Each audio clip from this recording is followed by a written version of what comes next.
Video session में मैं Randhir Jha chemistry teacher आपको कॉलरॉस लॉ के एप्लीकेशन के वो सारे गुण मंत्र सब बताएंगे जहां से डिफरेंट ईयर में कंपटीशन एग्जाम में क्वेश्चंस पूछे गए हैं।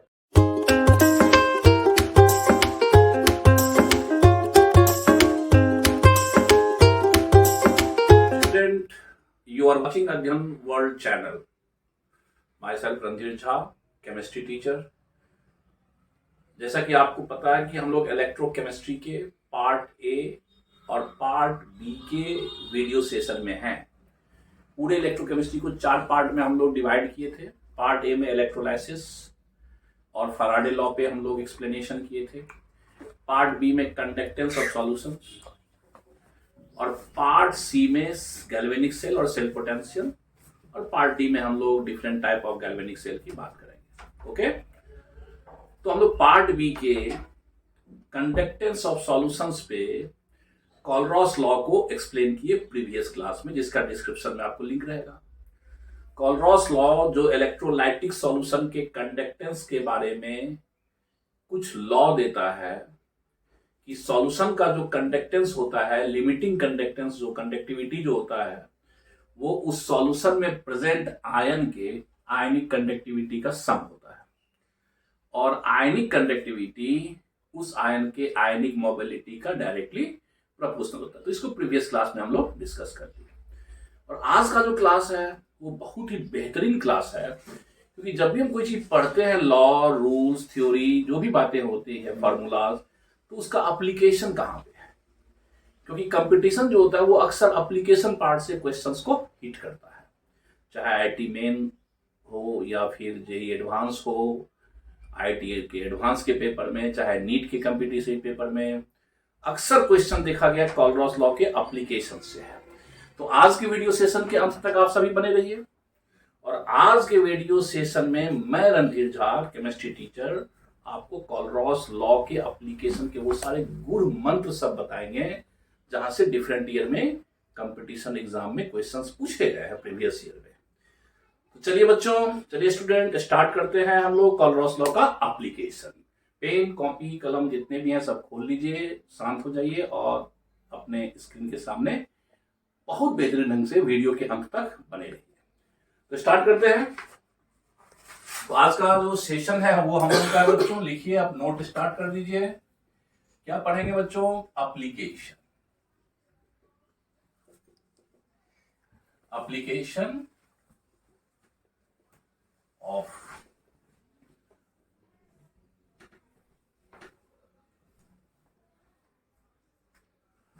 कॉलरॉस लॉ। कॉलरॉस लॉ जो है सॉल्यूशन की कंडक्टिविटी के लिए, इसका हम लोग एप्लीकेशन पढ़ेंगे। तो देखिए, इस लॉ को जो भी हम पढ़े, इस लॉ में जो भी बात बताया गया लिमिटिंग कंडक्टिविटी के लिए, इस लॉ से हम इलेक्ट्रोलाइट के बारे में बहुत सारी जानकारी, बहुत सारी इंफॉर्मेशंस कलेक्ट करते हैं। जिसमें बच्चों सबसे पहला जो एप्लीकेशन हम लोग करते हैं इस लॉ का, वो लॉ का एप्लीकेशन करते हैं हम लोग to determine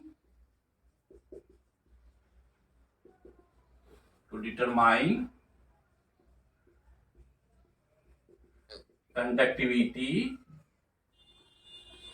of the weak electrolyte। यानी वीक इलेक्ट्रोलाइट का हम लोग, इलेक्ट्रोलाइट जो है इसका हम लोग कंडक्टिविटी यानी मोलर कंडक्टेंस या इक्विवेलेंट कंडक्टेंस वीक इलेक्ट्रोलाइट का निकाल सकते हैं। इसके लिए कॉलरॉस लॉ का यूज करेंगे। पहला एप्लीकेशन, बहुत सारे क्वेश्चन पूछे जाते हैं। इसी लॉ का दूसरा एप्लीकेशन जो हम लोग करेंगे, जब आप वीक इलेक्ट्रोलाइट के बारे में आपने पढ़ा होगा कि वीक इलेक्ट्रोलाइट जो है वो पानी में डालने पर कम टूटता है, कंप्लीट टूटता नहीं है। मतलब उसका अल्फा जो होता है, डिग्री ऑफ डिसोसिएशन, वो 1 नहीं होता है, 1 से कम होता है, 0 से 1 के बीच में वैरी करता है। तो हम लोग इलेक्ट्रोलाइट के सॉल्यूशन के कंडक्टिविटी से हम उस वीक इलेक्ट्रोलाइट की डिग्री ऑफ डिसोसिएशन भी बता सकते हैं, डिग्री ऑफ डिसोसिएशन भी बता सकते हैं। ठीक है, ओके। दूसरा एप्लीकेशन जो हम लोग करेंगे किसका, कॉलरॉस लॉ का, वो करेंगे टू डिटरमाइन, क्या निर्धारित करेंगे बच्चों हम लोग, to determine degree of dissociation पढ़े होंगे किस क्लास में आप सभी बच्चे? इसके बारे में हम लोग पढ़ेंगे डिग्री ऑफ डिसोसिएशन यानी alpha of the weak electrolyte 11th के आयनिक इक्विलिब्रियम में। वीक इलेक्ट्रोलाइट का हम लोग डिग्री ऑफ डिसोसिएशंस भी निकाल सकते हैं उसके इलेक्ट्रिकल कंडक्टिविटी से। ओके, तो दो एप्लीकेशंस में हम देखेंगे, कोलरॉस लॉ का ही इस्तेमाल करेंगे। बहुत ध्यान से देखिएगा, इसमें बहुत सारे क्वेश्चन पूछते हैं। तो दो एप्लीकेशन कर लिए, तीसरा एप्लीकेशन हम इसी कोलरॉस लॉ से किसी भी इलेक्ट्रोलाइट के सॉल्यूशन के इलेक्ट्रिकल कंडक्टिविटी निकाल करके हम उस इलेक्ट्रोलाइट के डिसोसिएशन कांस्टेंट भी निकाल सकते हैं। तो टू डिटरमाइन डिसोसिएशन कांस्टेंट क्या निकाल सकते हैं बच्चों? Dissociation constant. ये भी पढ़े होंगे कहां पे? आयनिक इक्विलिब्रियम चैप्टर में ऑस्टवाल साहब ने इक्वेशन दिया था डिसोसिएशन कांस्टेंट, जिसको हम लोग एसिड के लिए Ka या बेस के लिए Kb बोलते हैं। ये भी हम निकाल सकते हैं कंडक्टिविटी से। फोर्थ एप्लीकेशन हम लोग करेंगे किससे? इलेक्ट्रोलाइट के आयनिक यानी कंडक्टिविटी निकाल करके, कंडक्टिविटी से उसका कंडक्टिविटी पता करेंगे और कंडक्टिविटी से हम उस इलेक्ट्रोलाइट का सॉल्युबिलिटी भी निकाल सकते हैं। क्या निकाल सकते हैं? टू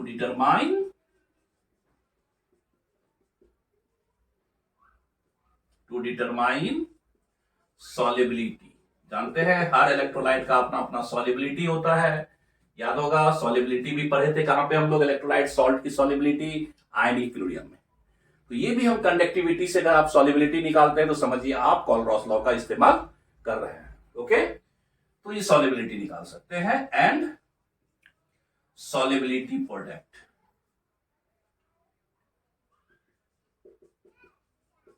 दो चीज आप कंडक्टिविटी से प्रोडक्ट यानी KSP। ओके, चार एप्लीकेशन। पांचवा एप्लीकेशन जो हम लोग करेंगे इसी कोलरॉस लॉ के एप्लीकेशन से, तो इसको पहले आप नोट कर लीजिए। चार कौन कौन सा एप्लीकेशन करेंगे इसको नोट कीजिए, फिर हम आपको पांचवा बताते हैं। पांचवा एप्लीकेशन, फिफ्थ एप्लीकेशन, हम इसी कोलरॉस लॉ का एप्लीकेशन इस्तेमाल करेंगे किस पर्पस में? याद होगा आयनिक इक्विलिब्रियम में चाहे पीएच निकालिए, चाहे आप किसी भी सॉल्यूशन का एच निकालिए, अल्फा निकालिए, डिग्री ऑफ हाइड्रोलाइसिस निकालिए, हर जगह पे वाटर का आयनिक प्रोडक्ट KW होता है, जिसको हम वहां पे याद करते थे कि भाई पूछता था वाटर का KW आयनिक प्रोडक्ट कितना है, तो हम लोग बोलते थे 25 डिग्री पे 25 डिग्री सेंटीग्रेड पे 10⁻⁻14 होता है।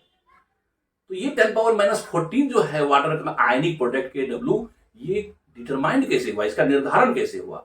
इसका भी निर्धारण वाटर के आयनिक कंडक्टिविटी, वाटर के कंडक्टेंस से निकाला गया।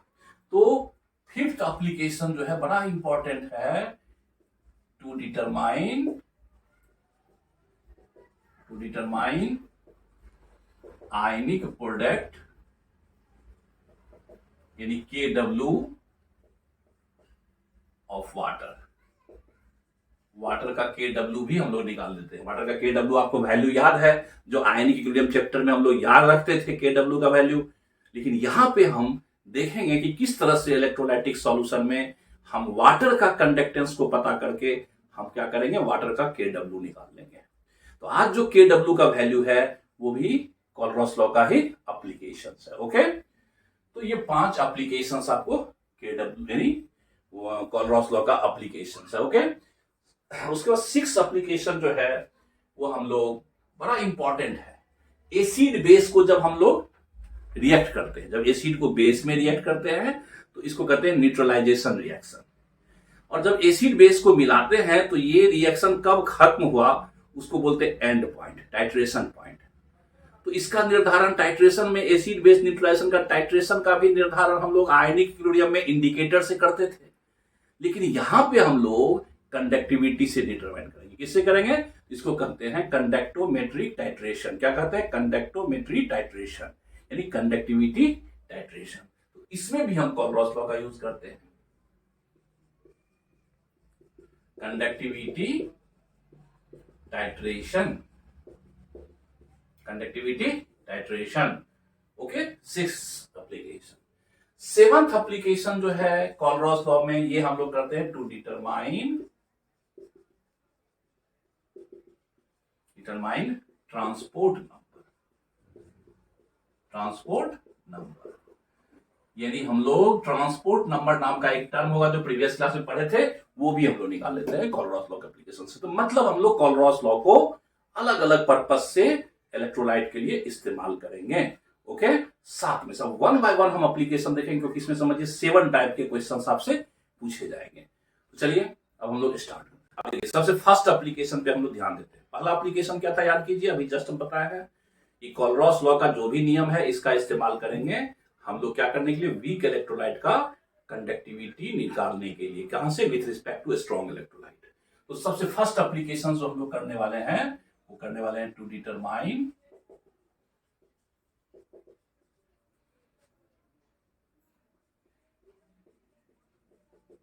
Conductivity of the weak electrolyte.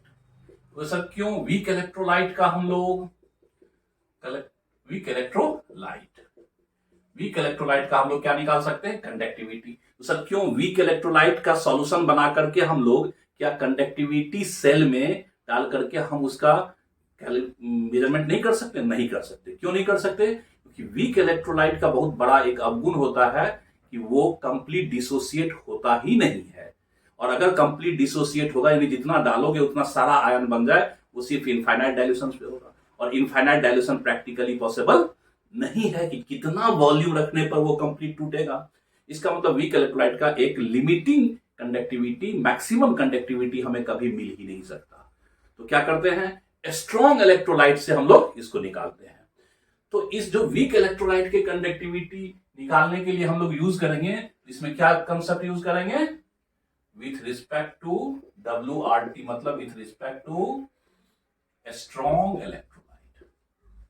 कौन सा बच्चों? क्यों? क्योंकि स्ट्रॉन्ग इलेक्ट्रोलाइट हर कंसंट्रेशन पे कंप्लीट टूटता है। तो स्ट्रॉन्ग इलेक्ट्रोलाइट का हम लिमिटिंग कंडक्टिविटी निकाल लेंगे। कॉलरॉस क्या कहता है कि आयन समझ रहे, ionic conductivity, ion H plus ion चाहे HCl से आया हो, चाहे H plus acetic acid, weak acid से आया हो, H प्लस का आयनिक कंडक्टिविटी सेम होगा। तो स्ट्रॉन्ग इलेक्ट्रोलाइट तो कंप्लीट टूट जाएगा। तो स्ट्रॉन्ग इलेक्ट्रोलाइट के वैल्यू से हम वीक का निकाल लेंगे। ठीक है, तो देखिए अब इस पे बेस्ड सवाल के आधार पे हम समझेंगे कि कैसे इस्तेमाल करेंगे। तो जिसपे इसमें एक क्वेश्चन आपको पूछा जा सकता है। देखिए पूछता है, कई बार दे देगा, कैलकुलेट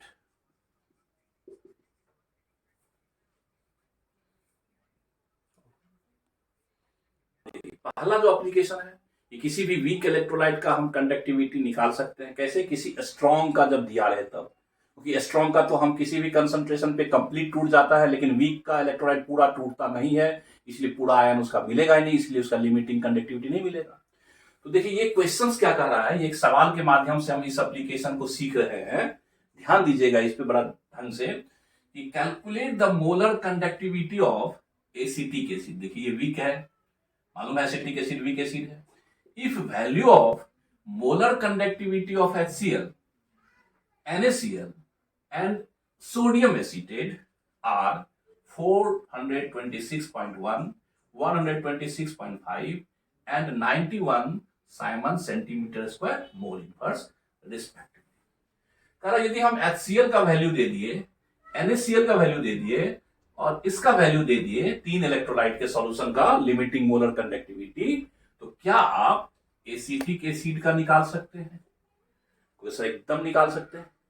तो एसिटिक एसिड का निकालने के लिए हम लोग कॉलरॉस लॉ का यूज करेंगे। मतलब हम ऐसे सवाल में क्या करते हैं कि गिवन जिसका कंडक्टिविटी दिया हुआ है उसका कॉलरॉस लॉ इक्वेशन लिखते हैं, और जिसका कंडक्टिविटी निकालना है उसका कॉलरॉस लॉ इक्वेशन लिखते हैं।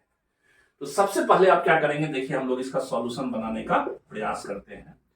कि सबसे पहला काम करना है, जिसका कंडक्टिविटी निकालना है उसका कॉलरॉस लॉ इक्वेशंस लिखिए। तो देखिए फर्स्ट राइट क्या लिखना है,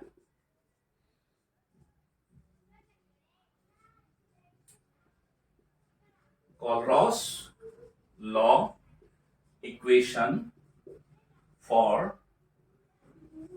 रिक्वायर्ड कंडक्टिविटी, यानी जिसका कंडक्टिविटी चाहिए उसका आप लिखिए।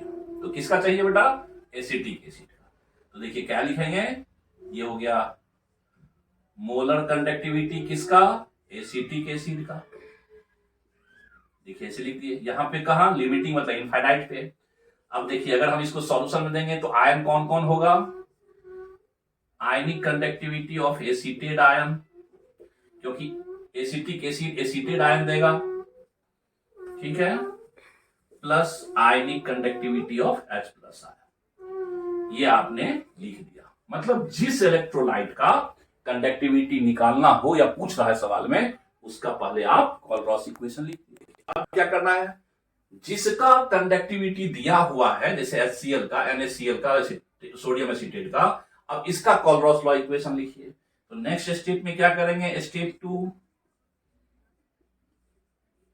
Right equation for given electrolyte, जिसका कंडक्टिविटी आपको दिया हुआ है, इसका लिखेंगे। किसका किसका दिया हुआ बेटा? HCl का। तो देखिए molar conductance of HCl eight infinite, देखिए इसमें कौन कौन आयन होगा? Ionic conductance of H plus ion, ionic conductance of chloride ion. Okay, ये हो गया फर्स्ट। सेकेंड देखिए मोलर कंडक्टेंस ऑफ, दूसरा किसका दिया हुआ है? NaCl का।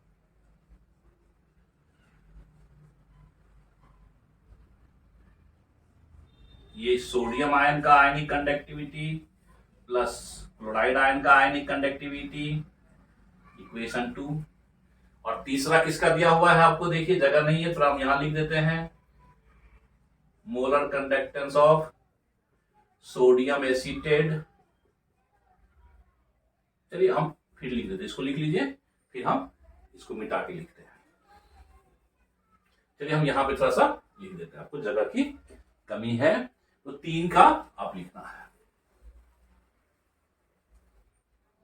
ओके, तीसरा किसका है? देखिए सोडियम, तो क्या कहेंगे?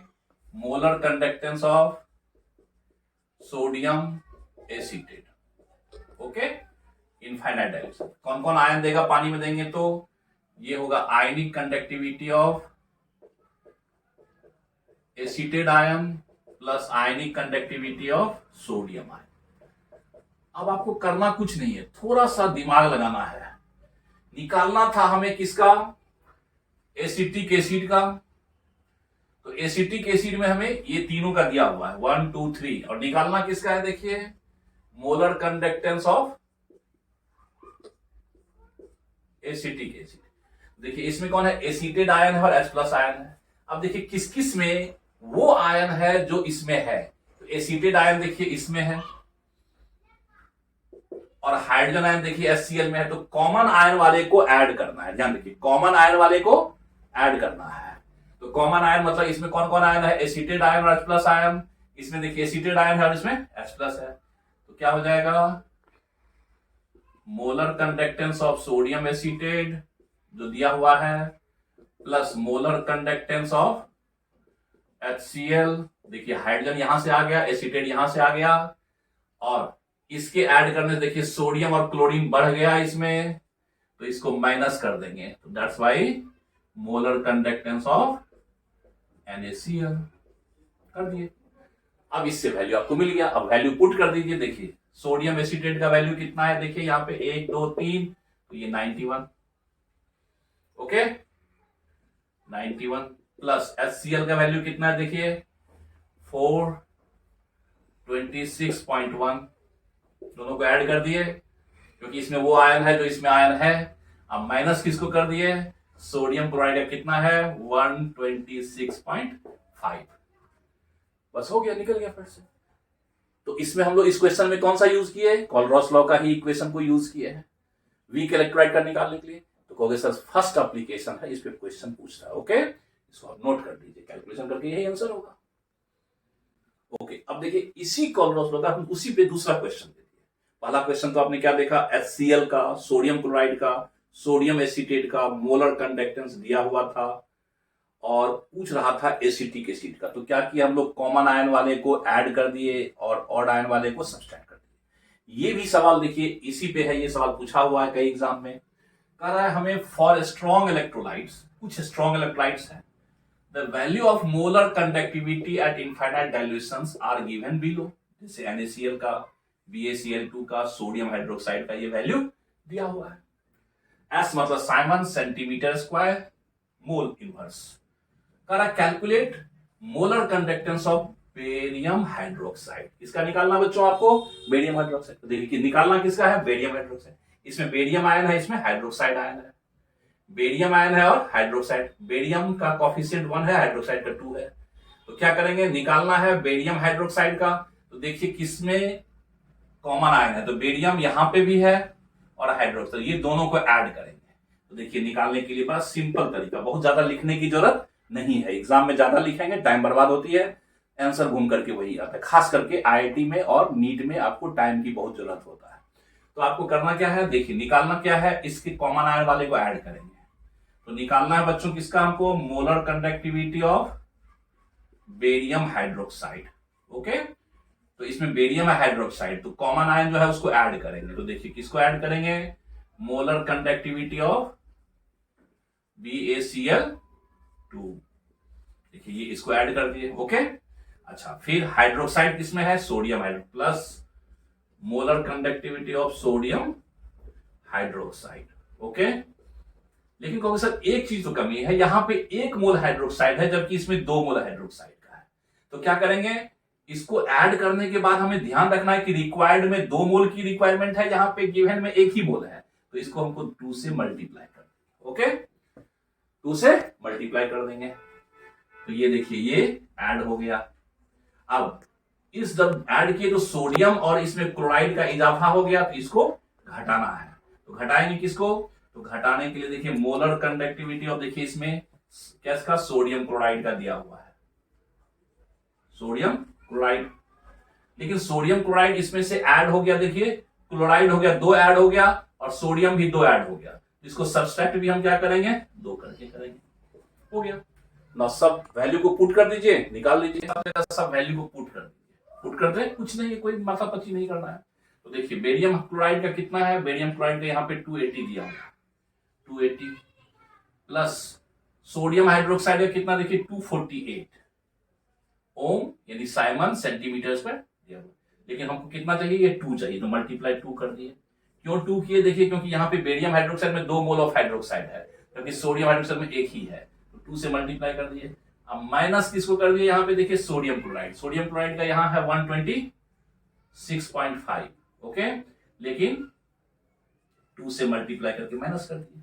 अब ये वैल्यू कैलकुलेट कर लीजिए, तो ये वैल्यू जो आपको मिलेगा कैलकुलेट करके इसका देख लीजिए अब वैल्यू, तो ये मिल जाएगा 523 Simon centimetre square mole inverse. First class से कुछ तो इस तरह के सवाल पूछे जाते हैं कोलबर्ग लॉ का फर्स्ट एप्लीकेशंस पे। ठीक है, एप्लीकेशंस क्या था, याद होगा कि वीक इलेक्ट्रोलाइट को जब हम पानी में डालते हैं तो वो पूरा कंप्लीट डिसोसिएट नहीं होता है। वीक इलेक्ट्रोलाइट का अल्फा जो होता है, डिग्री ऑफ डिसोसिएशन, ये 1 से 0 तक वैरी करता है। ओके, तो वीक इलेक्ट्रोलाइट का हम लोग क्या निकाल सकते हैं, टू डिटरमाइन, ध्यान रखिएगा, to determine degree of dissociation, या इसी को कहते हैं डिग्री ऑफ आयोनाइजेशन, निकाल सकते हैं कैसे, फ्रॉम कंडक्टिविटी। तो याद होगा आपको अल्फा बराबर क्या होता है, अल्फा होता है डिग्री ऑफ डिसोसिएशन, कितना टूटा। तो बस सिंपल फॉर्मूला होता है, आपको कुछ नहीं करना है, उस इलेक्ट्रोलाइट का मोलर कंडक्टिविटी लेंगे कहां पे, C कंसंट्रेशन पे, डिवाइडेड बाय मोलर कंडक्टिविटी लेंगे कहां पे, इनफाइनाइट पे, क्योंकि इनफाइनाइट पे मैक्सिमम होगा। अच्छा, मोलर कंडक्टिविटी किसी का अगर हम सर्टेन कंसंट्रेशन पे निकालते हैं, इसका फार्मूला याद होगा, कापा इंटू 1000 बाय मोलरिटी, ये निकाल लेंगे। और ये जो है लिमिटिंग मोलर कंडक्टिविटी जो निकालते हैं उसका, ये होता है आयनिक कैटायन का कंडक्टिविटी प्लस एनायन का कंडक्टिविटी। तो दैट्स वाई जब भी हमें किसी का अल्फा निकालना हो तो कोई टेंशन नहीं, इस फार्मूला को हम एक्सपेंड कर सकते हैं, कापा इंटू 1000 बाय ये आ जाएगा आपको कैटायन का प्लस एनायन का और इनटू यहां पे मोलैरिटी। ये फार्मूला यूज करके आप उस इलेक्ट्रोलाइट का अल्फा निकाल सकते हैं। क्या निकाल सकते हैं? अल्फा। इसमें बहुत सारे क्वेश्चन पूछे गए हैं, हम क्वेश्चन सेशन में करवाएंगे आपको। थर्ड एप्लीकेशन है एसिड हो चाहे बेस हो, उसका डिसोसिएशन कांस्टेंट भी हम निकाल सकते हैं। कोई बात नहीं, जब अल्फा निकल गया तो डिसोसिएशन कांस्टेंट आपने पढ़ा होगा आयनिक टू डिटरमाइन, कहां पढ़ा होगा? आयनिक इक्विलिब्रियम में। टू डिटरमाइन डिसोसिएशन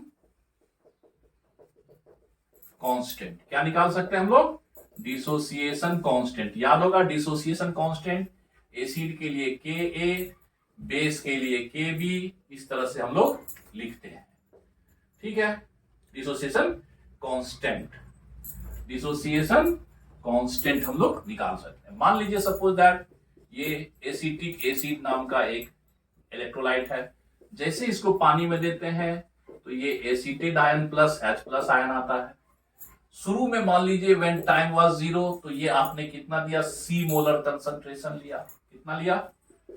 तो ये 0 और ये 0 होगा। कुछ देर के बाद ये इक्विलिब्रियम पे आ गया। कहां पे आ गया बच्चों? इक्विलिब्रियम पे। तो ये क्या हुआ? ये C1 माइनस अल्फा, यानी अल्फा टूट कर इक्विलिब्रियम पे आ गया। तो ये कितना हो जाएगा? C अल्फा, ये C अल्फा। और इसी में अगर याद होगा आपको ऑस्टवाल्ड इक्वेशन, क्या सा? ऑस्टवाल्ड इक्वेशन। ऑस्टवाल्ड इक्वेशन क्या कहा था कि अगर हम इसके लिए K लिखें, K मतलब एसिड डिसोसिएशन कांस्टेंट, तो ये देखिए क्या होगा? एसिटेड आयन प्रोडक्ट इसका क्या है? एसिटेड, और H प्लस आयन का कंसंट्रेशन बाय एसिटेड आयन। ठीक है, अब देखिए सबका कंसंट्रेशन हम इक्विलिब्रियम पे रख लें। एसिटेड आयन कितना है? C अल्फा, H प्लस कितना है? C alpha. तो C alpha into C alpha by 1 minus alpha C। तो ये फार्मूला क्या हो जाएगा? देखिए आपको ये C alpha, C square alpha square, और ये 1 माइनस अल्फा, और ये C यहां से कैंसिल। तो आप देखेंगे ये जो Ka आता है ऑस्टवाल्ड से, ये होता है C alpha square by 1 minus alpha. ये याद रखिए, ये कहां से आता है? ऑस्टवाल्ड। तो यदि हम अल्फा, तो Ka क्या हो गया? C alpha square by 1 minus alpha. क्योंकि हमें डिसोसिएशन कांस्टेंट निकालना है कहां से? कंडक्टिविटी से। तो अभी देखिए डिसोसिएशन कांस्टेंट Ka एसिड का अगर ले तो ये फार्मूला है C alpha square by 1 minus alpha, यही है। और चूंकि अभी जस्ट हम लोग पढ़ के आए कि अल्फा बराबर होता है molar conductivity eight C concentration by molar conductivity eight, ये होता है। तो यहां पे वैल्यू रख दें, पुट कर दें, तो Ka बराबर क्या हो जाएगा? C। अब देखिए अल्फा की जगह पे क्या रख दें आपको? ये C बाय इनफाइनाइट का स्क्वायर और फिर 1 माइनस बाय, बस कुछ नहीं है। तो कहने का मतलब यदि हम कंडक्टिविटी निकाल करके अल्फा निकाल सकते हैं, तो क्या हम अल्फा निकाल करके ऑस्टवाल्ड इक्वेशन का इस्तेमाल करके उसका डिसोसिएशन कांस्टेंट K भी निकाल सकते हैं?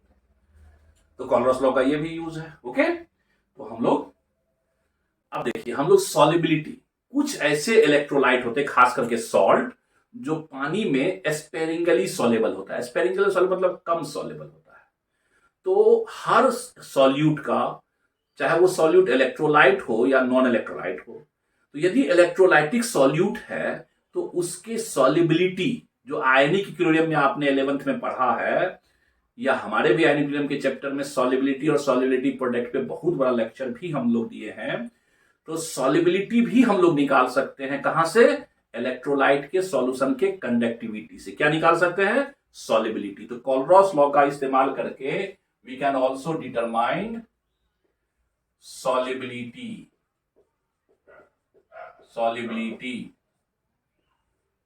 किसका भाई? Of the sparingly soluble salt या इलेक्ट्रोलाइट बोल सकते हैं हम लोग। इसका सॉल्युबिलिटी भी निकाल सकते हैं। क्या निकाल सकते हैं बच्चों? सॉल्युबिलिटी निकाल सकते हैं। अच्छा, सॉल्युबिलिटी के बारे में आपको पता होगा, सॉल्युबिलिटी है क्या चीज? तो सॉल्युबिलिटी का डिफिनेशन अगर याद है, तो सॉल्युबिलिटी एक्चुअली होता क्या है? ये मोलैरिटी ही होता है। क्या होता है? Molarity of the saturated solution. ध्यान रखिए, कौन सा solution? Saturated solution. Saturated solution का ये मोलैरिटी ही क्या होता है? सॉल्युबिलिटी होता है। तो हर सॉल्यूशन का मोलैरिटी सॉल्युबिलिटी नहीं होगा, सिर्फ सैचुरेटेड सॉल्यूशन का मोलैरिटी सॉल्युबिलिटी कहलाएगा। तो सैचुरेटेड का मतलब क्या हुआ? सैचुरेटेड सॉल्यूशन का मतलब हुआ कि जब इलेक्ट्रोलाइट सब का पूरा टूट जाए, उसमें थोड़ा भी अनडिसोसिएटेड फॉर्म ना रहे, इसका मतलब सारे आयंस उसमें प्रेजेंट है, कोई भी उसमें मॉलिक्यूल्स प्रेजेंट नहीं है। ओके, तो सॉल्युबिलिटी निकालने का मतलब क्या? सैचुरेटेड सॉल्यूशन में निकाल रहे हैं। तो देखिए, आपको याद होगा कि हम लोग क्या निकाले थे भाई सॉल्युबिलिटी निकालने के लिए? तो मोलर कंडक्टेंस सैचुरेटेड में क्या होगा? मैक्सिमम आयंस रहेगा, तो at infinite is equal to kappa into 1000 by molarity. Okay, molarity. और चूंकि अभी जस्ट पढ़े हैं कि मोलैरिटी ही क्या कहलाएगा? सॉल्युबिलिटी कहलाएगा इन सैचुरेटेड सॉल्यूशन। कौन सा सॉल्यूशन? Saturated solution. तो इस जगह पे हम लोग लिख सकते हैं molar conductance at limiting is kappa into 1000 by solubility. हो गया। अब सॉल्युबिलिटी इसको हम कन्वर्ट कर सकते हैं कि सॉल्युबिलिटी जब निकालना होगा तो कापा हो गया उसका स्पेसिफिक कंडक्टेंस इंटू 1000, अब बाय हो जाएगा यहाँ पे मोलर कंडक्टेंस एट, खत्म। यही फॉर्मूला हो गया सॉल्युबिलिटी निकालने के लिए, है ना। लेकिन कोलरॉस लॉ से ये भी समझे हैं आप, क्या समझे हैं कि मोलर कंडक्टेंस जो होता है इनफाइनाइट डाइल्यूशन पे ये होता है आयनिक कंडक्टेंस का सम। ओके, तो this formula solubility can be also kappa specific conductance into 1000 by, हम ये भी फार्मूला लिख सकते हैं,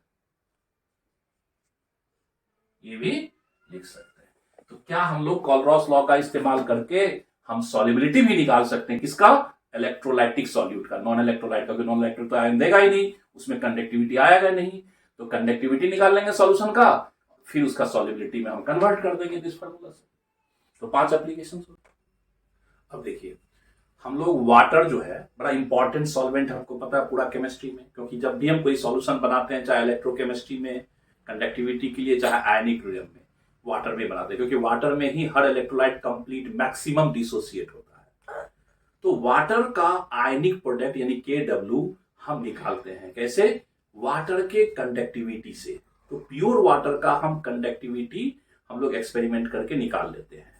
तो प्योर वाटर का कंडक्टिविटी, तो थोड़ा सा यहां पे देखिए KW होता क्या है, तो आपने आयनिक मीडियम में पढ़ा होगा क्या? KW जो वाटर का होता है, जिसको आयनिक प्रोडक्ट बोलते हैं, ये वाटर के H+ आयन और OH आयन के कंसंट्रेशन का प्रोडक्ट होता है।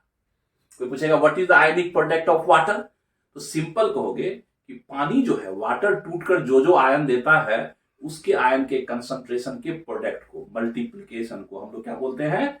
वाटर का आयनिक प्रोडक्ट, यानी H+ का कंसंट्रेशन और OH आयन का कंसंट्रेशन प्रोडक्ट।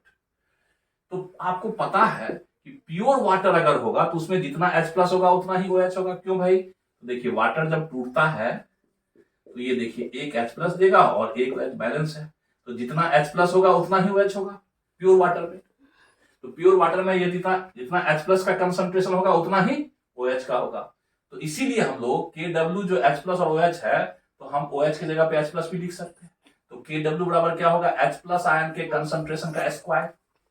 KW क्या होगा? H+ आयन के कंसंट्रेशन का square.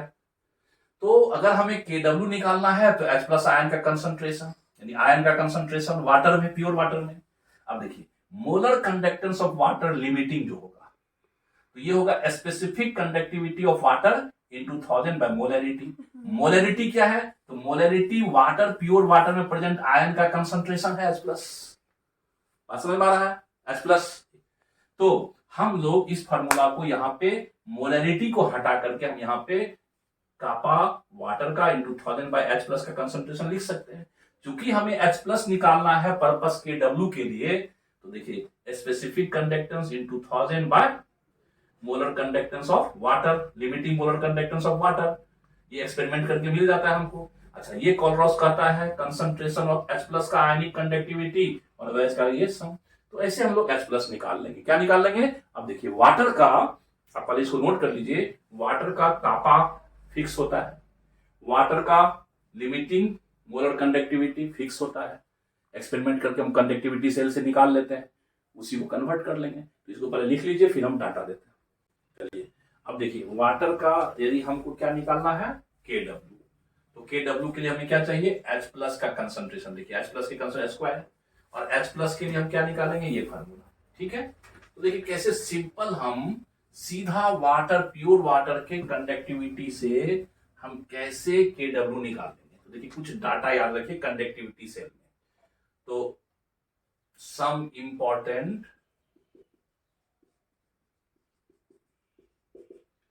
Data for pure water. कौन सा वाटर बच्चों? Pure water at 25 degree centigrade temperature. यदि आप प्योर वाटर के कंडक्टिविटी सेल में 25 डिग्री सेंटीग्रेड पर आप कुछ डाटा कलेक्ट करें, तो ध्यान रखिए, तो ये क्या है, स्पेसिफिक कंडक्टिविटी वाटर का, कितना, कापा, वाटर का कापा, ये देखें KH2 वाटर का, ये वैल्यू होता है 5 पॉइंट आसपास हम बता रहे 4 into 10 to the power -8 ohm inverse centimetre. ये इसका कापा का वैल्यू हो गया, किसका, फर्स्ट डाटा याद रखिए 25 डिग्री पे, और टेम्परेचर बदलने पर कापा बदलता है। चलिए अब देखिए हमें H प्लस चाहिए, तो यहाँ पे तो आयनिक कंडक्टिविटी जो होगा, ये भी डाटा ध्यान रखिए, यानी H प्लस आयन है ना, H प्लस आयन का आयनिक कंडक्टिविटी 25 डिग्री पे होता है 349.5 ओम इनवर्स सेंटीमीटर स्क्वायर। इसको साइमन भी बोल सकते हैं, मोल इनवर्स। तो कोई पूछेगा वाटर में जो H प्लस आयन है उसका मोलर आयनिक कंडक्टिविटी कितना होता है, और वाटर में एक देखिए OH आयन भी है, तो ये भी डाटा 25 डिग्री पे, तो आयनिक कंडक्टिविटी ऑफ OH आयन यानी molar ionic conductivity of OH ion, तो ये होता है 198.5 ओम inverse centimetre square mole inverse. देखिए ये तीन डाटा आप 25 डिग्री पे याद रखिए। और अब हमें क्या निकालना है, KW के लिए H प्लस। देखिए H प्लस निकालने के लिए अप्लाइड फार्मूला क्या है, H प्लस का कंसंट्रेशन प्योर वाटर में, कहां पे, प्योर वाटर में, ध्यान रखिए प्योर वाटर में निकालना है। तो प्योर वाटर में क्या होगा, वाटर का कापा KH2 इंटू, देखिए फार्मूला हम लोग पहले ही निकाल चुके 1000 by ionic conductivity of H plus ion यानी हाइड्रोजन आयन, और ionic conductivity of OH ion. Okay, अब सारा वैल्यू आप यहां पे रख दीजिए जो जो डाटा आपके पास है। तो देखिए एक बड़ा इंपॉर्टेंट इंफॉर्मेशन जो आज तक आप याद करते आए थे आयनिक इक्विलिब्रियम में, तो देखिए कितना हो गया, यानी 5.4 into 10 to the power -8 into 10 power 3, ये 1000 है, डिवाइडेड बाय 349.5 प्लस 198.5। आप इसे कैलकुलेट कीजिए तो आपको ये वैल्यू मिलेगा 1.0 into 10 to the power -7 molar. ये H प्लस आयन का कंसंट्रेशन मिल गया प्योर वाटर में। और जब H प्लस मिल गया तो फिर KW के लिए देखिए यहाँ पे निकाल लेंगे, तो यहाँ पे फर्स्ट निकल गया, तो KW बराबर क्या होता है, ये H प्लस के आयन के कंसंट्रेशन का स्क्वायर, तो 1.0 इंटू 10 पावर -7 का स्क्वायर, तो देखिए 1.0 इंटू 10 पावर -14, खत्म। वाटर का KW निकल गया। तो आज जो वाटर का KW आयनिक प्रोडक्ट 10 पावर -14 हम लोग याद रखते हैं, वो कहां से निकाला गया, वो कंडक्टिविटी सेल से ही निकाला गया है, एक्सपेरिमेंट करके कोलब्रुक लॉ का ही यूज किया है। ओके, तो ये फाइनल आपको यही सब कोलब्रुक लॉ का एप्लीकेशन है। और एक और हम टॉपिक आपके लिए कवर करेंगे, वो IIT एडवांस में पूछता है, इसको बोलते हैं कंडक्टोमीट्री टाइट्रेशन। कंडक्टोमीट्री टाइट्रेशन, तो टाइट्रेशन में भी कंडक्टोमीट्री ग्राफ आता है, तो उसको हम लोग एक फ्रेश में बताएंगे, एक छोटा सा वीडियो लेक्चर उसके लिए हम बना देंगे आपको, क्योंकि उसमें थोड़ा थोड़ा क्वेश्चन एडवांस में पूछे जाते हैं और बोर्ड सब में नहीं पूछे जाते। चलिए ठीक है, थैंक यू फॉर दिस।